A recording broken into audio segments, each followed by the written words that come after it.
Right, let's go to defence now. Despite the fact last night, as I said, Treasury acknowledged how uncertain and volatile the world is, there was absolutely no budget strategy to deal with the reality of this.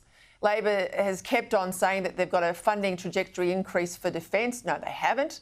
It's an accounting error last night that they tried to mop up. And someone who knows, someone who's forgotten more about this area than I'll ever remember, our Foreign Affairs editor at The Australian, Greg Sheridan, who joins me now. This big talk of $1 billion being brought forward for submarines and a whole lot of stuff from last night in the defence area, Greg, this is because they've got an accounting hole. This is not new spending.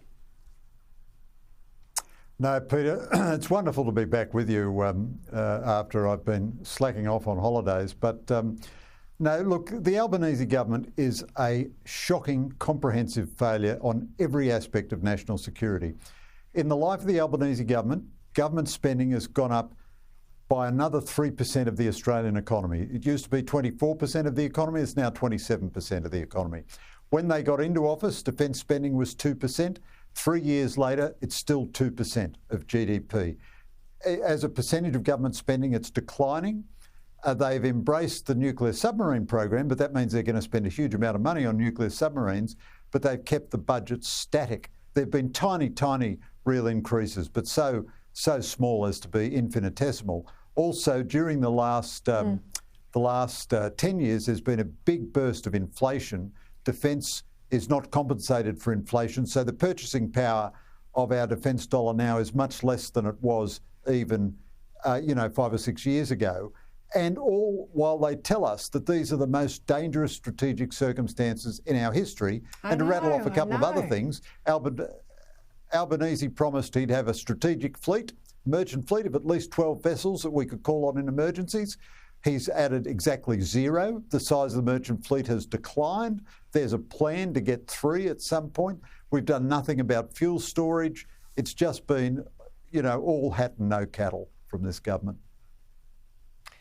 And in the detail too last night, Greg, they've wiped the funding for 5,000 ADF personnel. That's because they've not met the recruitment target, so they've banked it as a saving. This is a joke. Oh, it surely is. It takes nearly 300 days. If you try to join the Australian Army, it takes you nearly 300 days to get an answer. Well, the people who we want to join the ADF have other alternatives. They're brilliant young people. They're fit and strong and they've got degrees and high academic ability and all the rest of it.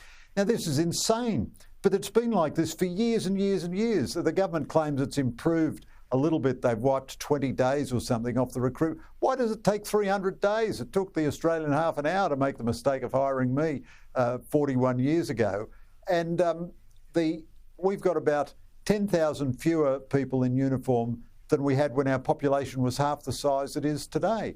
And yet everybody in politics, Richard Marles, Anthony Albanese, Peter Dutton, they all say these are the most dangerous strategic circumstances we've faced since World War II, and then do nothing about it. So this is going to be a disaster because eventually Trump will notice that they're spending barely 2% and often, in fact, falling underneath 2%.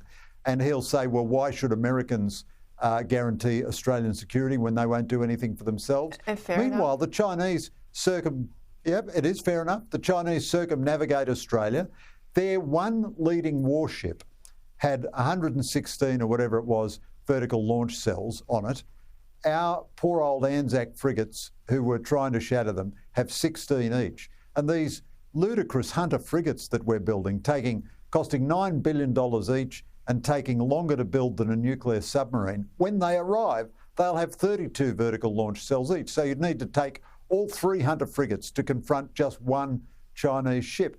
Now, this is a government and a nation, sadly, which just doesn't take national security seriously. The late Jim Molan, I don't want to verbal him, but he said to me more than once, defence is a joke in this country. And sadly, it's become more of a joke under Albanese, and the situation has got more threatening, and they've done less and less. And the existing defence force we have is so old and decrepit, it's almost got to get an RACV, NRMA roadside assistance every time it puts to sea. Yeah, and of course we only know about the Chinese and that launch, the fire launch, because of a Virgin pilot who was more attentive to our national security than I think many of our ministers. Greg, great to have you back. You've certainly fired up during the break. I think we all have. And we look forward to your contribution during the campaign.